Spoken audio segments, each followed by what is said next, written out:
Update: am I the a-hole for snapping at my mother when she asked when I would finally kick out my daughter? Hello, everyone. First, I would like to thank you all for your incredibly kind words and helpful advice.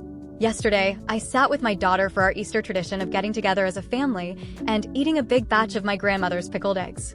And while we ate and made a huge mess, which, if my grandma was to be believed, is essential to the eggs' taste, I reminded C that I love her and that she will always be welcome with my husband and me. She seemed a bit confused by it suddenly coming up, but thanked me and told me she loved me too. When I asked if she had spoken to her grandmother lately, she said no, she had not spoken to my mother since my birthday. Today, I drove to visit my mother again and have a talk about what happened, and it went surprisingly well. I started out by apologizing for snapping at her like that. Regardless of my mental state, I should not have gone on the attack like that, and I truly am sorry.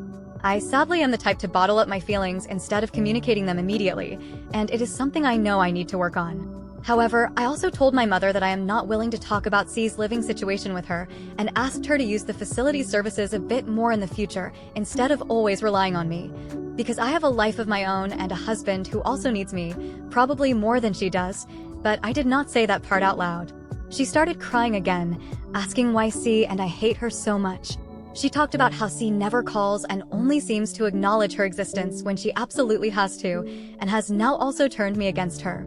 She asked if I was really so sure that C would not eventually start ignoring me the way she is ignoring her.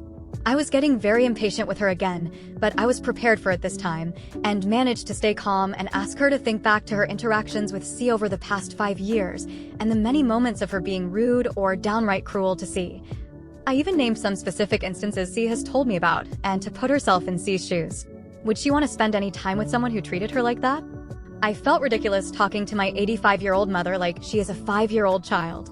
But when I told her that we love her, but at times, we do not feel particularly loved by her, it seemed to actually get through to her.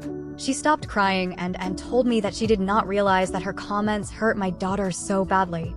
In my mother's defense, C, like me, has the habit of bottling up her feelings in the moment and disengaging instead of communicating, unless she feels she can 100% predict the other person's reaction. So she most likely never told my mother that these comments hurt her and just started distancing herself. My mother promised to use the facility services more and in turn asked me if we could go out and do something fun every now and then. Her definition of fun is usually going to the casino with a very strictly enforced budget, so we will see about that. It does not sound terrible for some mother-daughter bonding time.